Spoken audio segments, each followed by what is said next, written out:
a bit contradictory about to how great an extent women participated in the less structured activity, apart from being spectators. That is, some writers will say men dress as women, women dress as men, as if that it was fairly equal. Others refer in detail to the men dressing as women, but have very few references to women dressing as men. And normally then, prostitutes are an important group because they are always being caught and punished in Rome for having dared to mask and dress as men. They aren't supposed to take part in the way that respectable women can.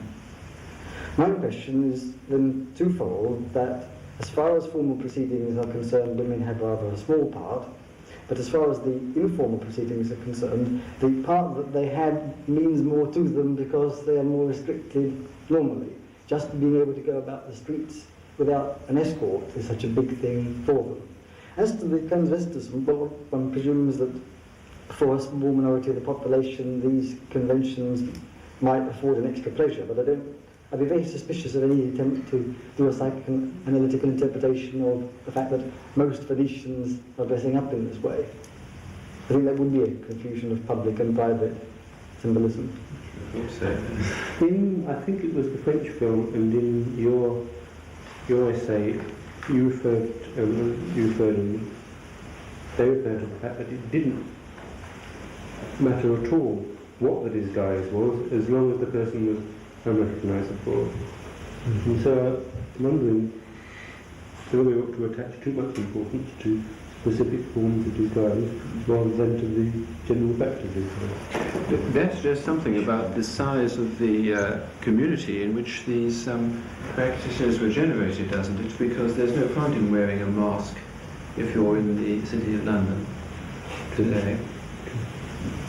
Presumably, therefore, the conventions of disguise originally make sense in the context where everyone is immediately recognised if not disguised. Is that so? Yes, or at least can be conventionally understood to be not recognised. Well, I don't think that's necessarily so. I noticed in one of the papers the comment that they didn't wear disguise on a certain occasion, but that was because the ritual took place at night. Well, actually, that doesn't necessarily follow at all. Certainly not in African context, either urban or tribal. It doesn't follow that people don't wear masks or disguise at night. And as a matter of fact, just to go back to the float, as it happens in the East African cities, the floats were modelled upon village, if you want to call them that, tribal up-country rituals in connection with initiation, because slaves had brought to the coast the idea of these bamboo-style frames, which at night looked like elephants and other marvellous things. And the name given to the floats in the Swahili cities was the same name as had been given to these up-country initiation rites, which is a nice movement from the country to the town. I would have thought it was actually very important to look at what people are wearing, because if one's looking at participation in carnival as a series of messages, clearly it's not only what you're seeing and what you say, but how you look and what you do, which makes it so difficult for the historian to decode the greater part of the messages. But one of the things is the costumes that people wear, the element of fashion, the historical reference, which clearly are in fact there in European carnival. I think it's very important indeed to classify these. If I may just, while I'm talking, come back to the question of the float. It's not only the expense of the float, I think, that one needs to know is, but I doubt myself whether the float itself is just there like that.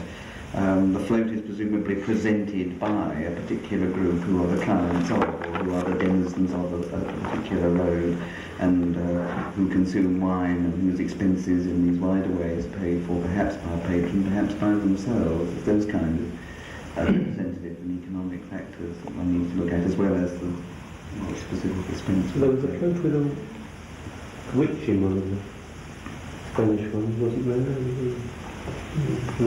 I can't. That seems to be more than reflect a general consensus rather than a specific family. But in any case, it appears that there is a specific male-female aspect to these carnivals. I mean, whether you, it's not merely a question of a disguise First is in the form of males taking on female attack. But not merely that, there is also a certain form of address towards the female population in the way of obscenity, rival songs, obscenity and all that.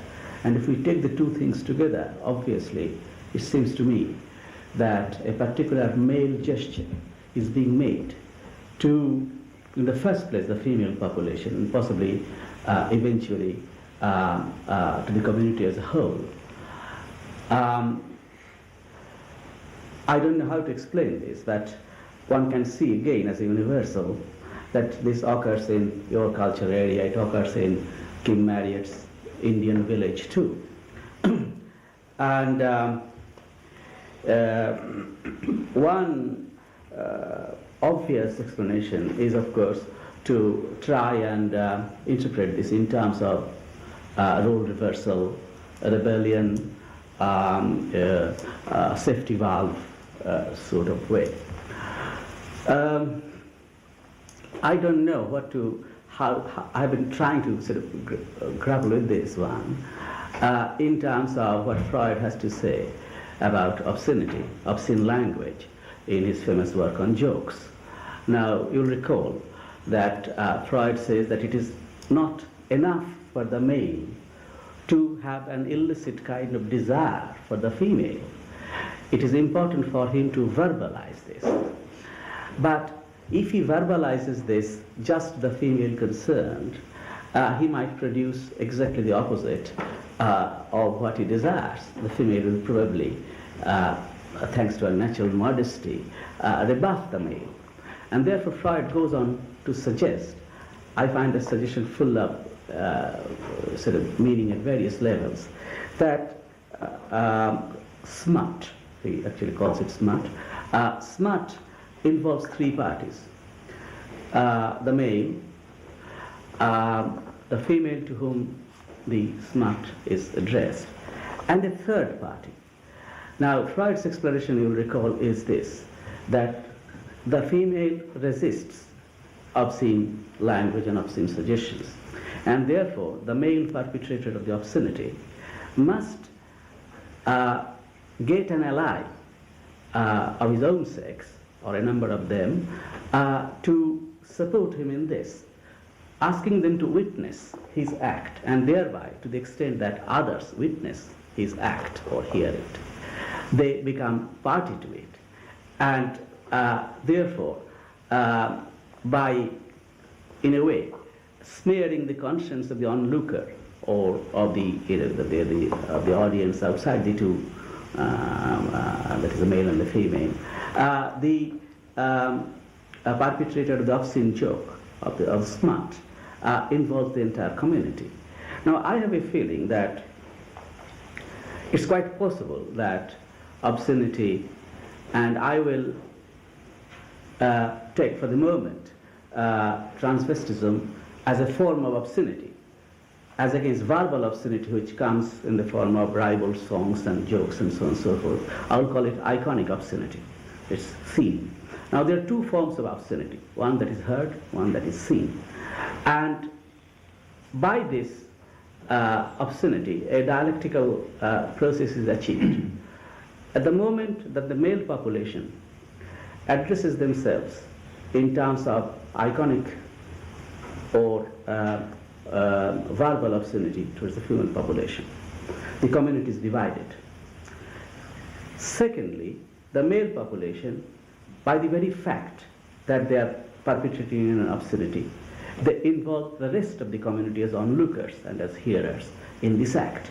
So, by the second stage of the act, they unite the community in spite of the fact that one half of the community is being addressed and attacked by the obscenity. This is the only way I can explain this as having some kind of a function, and is the only way I can figure it as a structure within the sort of thing. It is an act that, by dividing the community between the sexes, unites it in terms of the relationship between those who utter smart or perpetrate obscenity and those who are onlookers or hearers as a community. You mean the dirty jokes, as it were, always get an audience?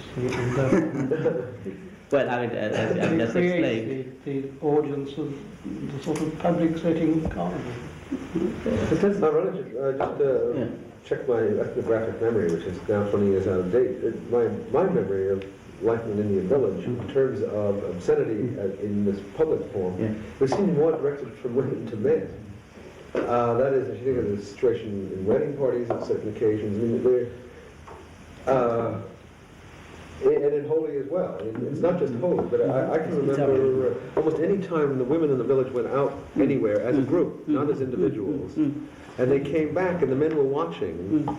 They were frequently singing Rebald songs, both personal to certain men as well as very general ones. I think if we just had a break just for a second, because you've been going for an hour and a quarter, and this would be But just to take up this point, if I may, I have a feeling that this is they say off the record. Say what you like. No, I have a feeling that this will really back up my case in the sense that is the redundancy. That you do this in the case of Holi or other festivals. You also do it in certain kinds of marriage ceremonies, as you say, and other things. That instead of the males addressing themselves as females, you do it the reverse. But the dialectic of it, as I understand it, that it divides in order to unite. Right. Well, your basic point, I accept. Yeah. And it will be, in fact, that kind of example is very good. It's a redundancy. It will simplify the support and reinforce the. But I think an important thing is apparent here in these cross-cultural comparisons that I kept on noticing in the films. And when we're talking, we briefly said this morning, what is public ritual? And if you mean ritual on the streets and in the squares, then in a Southern European Catholic culture or an East African Islamic culture, you're not going to get women participating in public ritual, even if it's anarchic rites of reversal. There are limitations on anarchic rites of reversal. However, if it's not either of those cultures, you get women freely participating in public ritual. Now, meanwhile, the question is, what are women doing in Southern European towns or in Islamic towns? In Islamic towns, as I discovered to my astonishment, I having studied the male public ritual and written a book about it, one of my graduate students studied the female ritual which was going on in the compounds, the courtyards, and in the interlinked network of houses in Malmö. You can move from one to the other without going into the streets the way that they're built.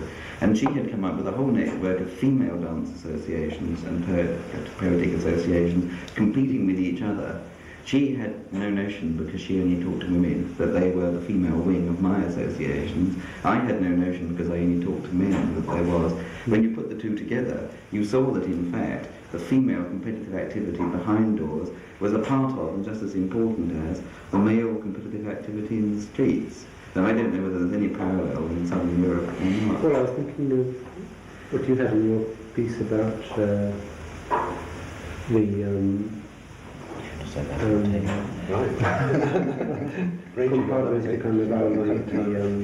association of men and women in the godparent relation.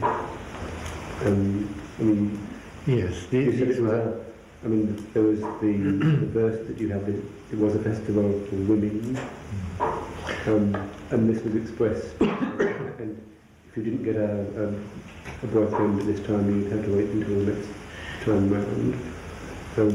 There seems to be some connection with the points that you've been. Yes, well, the comparative carnival were either made by lot.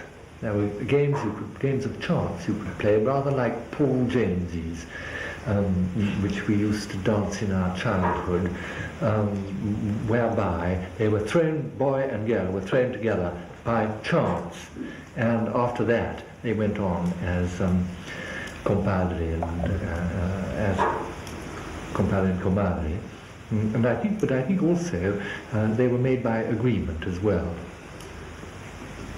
But certainly I had the impression that within carnival, men disguised as women is much more common than women disguised as men, and in all the instances I can think of, it was always the men disguised as women, whether in Mexico or in Spain, and even in those inversionary rites, like the Lady Mary's of Tumalamara, which Cairo has written about, although they are given the wands of authority and appointed in authority for the day, they are not disguised as men. They are disguised in very traditional, very beautiful female clothing, and they are put in command as women. I don't know whether anybody has data on women disguised as men in carnival. I'd be interested. I think that there's lots of notions of it. Yes, Fynes in Morrison, general. in his account of Italian carnival, certainly says it was common for both sexes to change dress, and of course women rioters sometimes dressed as men and male rioters as women, which brings me on rather to, I'd like, if I may, since we are still on, to change the subject a little and to move on to the question of what are the limits to carnival. We keep agreeing that there are limits, you can't go beyond a certain point and so on. What are those points and why are they what they are? Terence, you most recently referred to this. Would you like to? I don't think that I've got a very great deal to say about. See, we're constantly moving to and fro in a fruitful way, I think, from the specific European cases, which both the papers refer to the wider reference. And I don't feel at all qualified to suggest what the limits were in the specific European cases.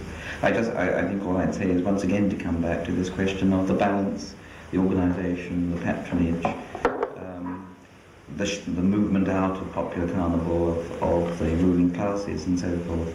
In my own examples, the limits of carnival change quite considerably when that occurs in these Swahili towns, when carnival, in the sense that I'm talking about, the processions through the streets and the competitive element in it, has been fitted into the overall dualistic character of the town, and so each carnival group is headed by and gives its fealty to the aristocratic families who represent that part of the town. During these periods you have indeed sort of rituals of inversion and so on, but you certainly have no effective proletarian challenge to the overall structures of the city, either in verse or in action.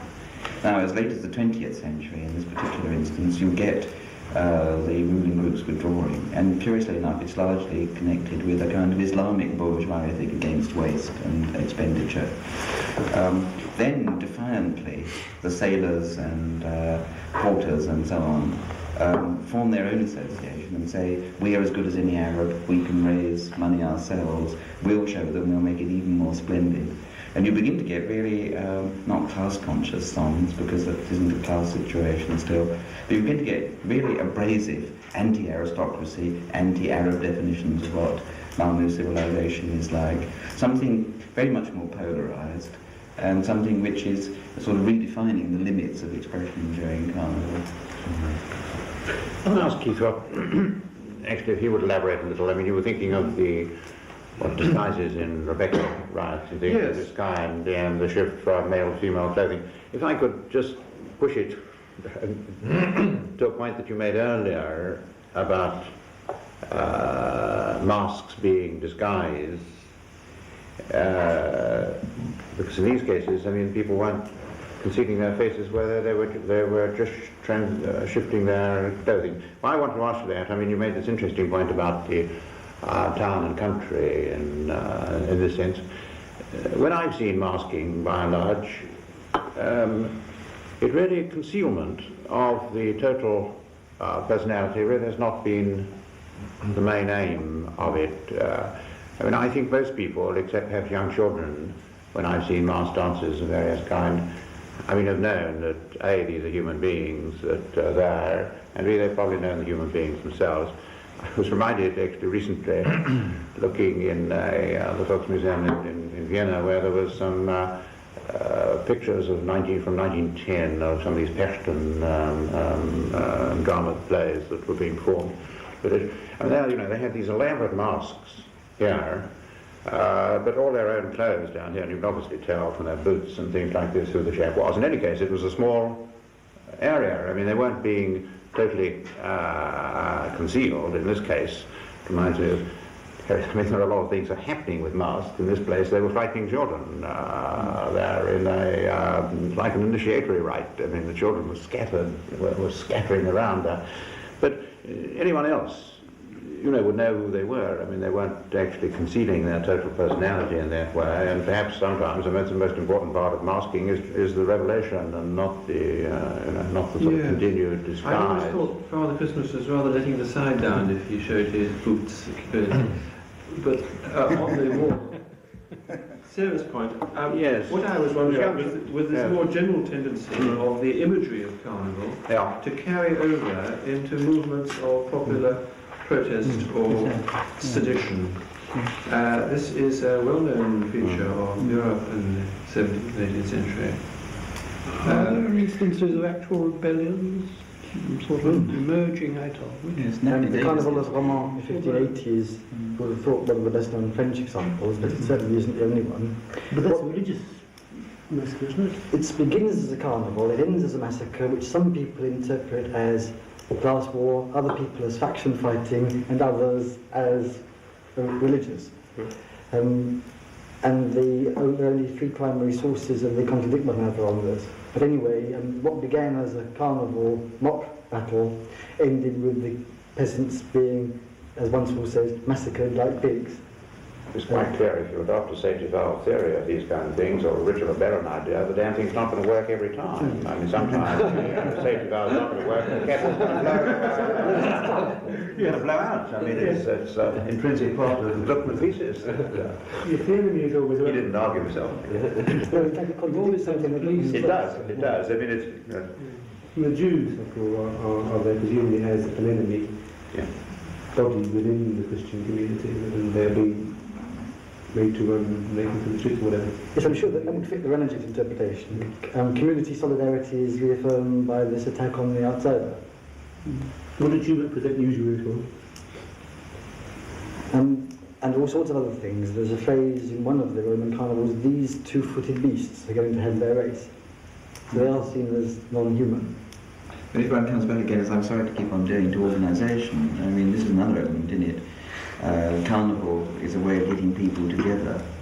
I'm thinking of the colonial authorities, who of course were enormously suspicious of any kind of organised manifestation, no matter what it was, but with some justification, because it's very difficult from an outsider to tell whether people are gathering together to perform a harmless ritual, or whether they're gathering together under the cloak of performing a harmless ritual.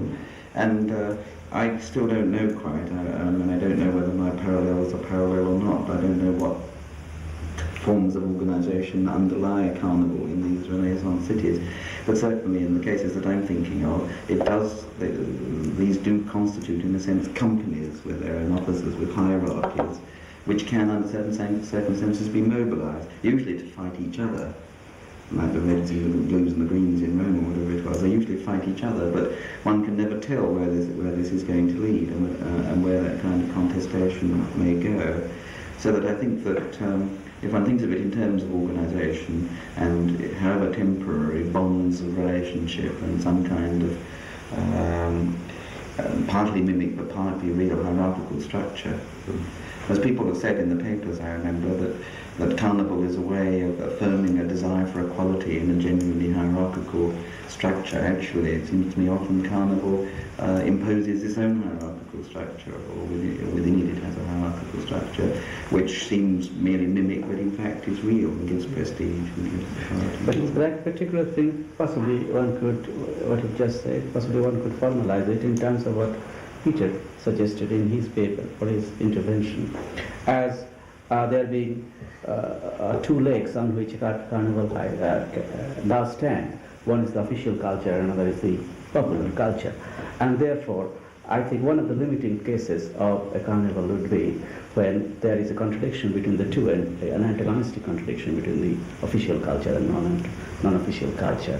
In other words, official culture wants to ban or abolish non-official culture on which the particular festival or carnival is based, or perhaps non-official culture in the form of a rebellion eats up the official culture, abolishes it, by its own sort of eclat, so to say. But I would like to come back to Keith. What was your question? Was it a question trying to seek conditions, or try to understand what would be, try to ask us to define what would be the limiting cases of a carnival? In other words, what are the necessary and sufficient conditions under which a carnival terminates or becomes another? And if this is the question, then it obviously should be dealt with in two respects. One is purely historical, that these are the historical conditions in which we know carnivals to have stopped, or whatever it is, been transformed. And the other is the logical conditions. And I think, historical cases would be just a question of sort of going through the history books and our particular repertoires and totting them up, that under this at such and such time, certain carnivals declined or went off the record or something, or became other carnivals. I think the logical conditions are something that we can all discuss together, that under these conditions, carnivals had terminated or had been transformed, like the one that Professor Rangers and Peter were suggesting, that this question of contradiction developing between official culture and non-official culture, and one of them swallowing the other. But there may be other occasions when I think when other conditions which one can logically lay down, when a carnival would stop or would become a different one. That's an interesting question which I would like to just a very rapid tentative answer to, and that is that the highly organized urban carnivals of Italy were the kind least likely to get out of hand. That it's a much more informal, local, rural rites of inversion which present danger. But I wonder, I think Julian Pitt-Rivers would like to offer a few general comments, partly to round off his paper, and partly better to draw together some of the threads we've just been talking about. No, sorry, Keith. I'm just interested in a fact. I did not hear the evidence by which you assumed this. Terry kept asking the same question, and I haven't heard the answer. You just said they're highly organized, but Peter, who did the paper, hasn't said so, and I don't get I don't have the ethnography of or the sociology of these things yet. Peter, far more about than I do. The reason, my impression is that these were tourist spectacles. Rome and Venice were tourist cities after all, at least in the 16th century. And they also were very expensive. They must have involved investment of a kind which has its parallels in New Orleans today. Well, no. It's not. Terry keeps coming back to a very, very interesting case here. That is that he's described in bits and pieces, and I'm sure it's in the book if I had been literate enough to read it, where people are organizing themselves into corporations. These are corporations which are not just contingent things. They have a life. They have an internal structure, and so on. And he keeps asking for some detail on the Renaissance Italian ones, and I hear silence. There is no evidence, which is a good answer. I think it is actually. Or somebody is hiding some things from I'm certainly not hiding anything. Masking. Okay, all right. So it's just really a problem of the sources. I thought you said there were a great number of policemen in Rome at that time. Therefore, I mean, there was this element of somebody must be feeling danger. I mean, one thing that struck me on a number of ceremonies of this kind that what is attended, that very often there are rather special taboos or prohibitions of one kind or another to create an extra measure of peace, as it were. I mean, people are fearful of these things sort of going out of bounds. I don't want to become Turnerian, and I have it. There's a worry about the thing.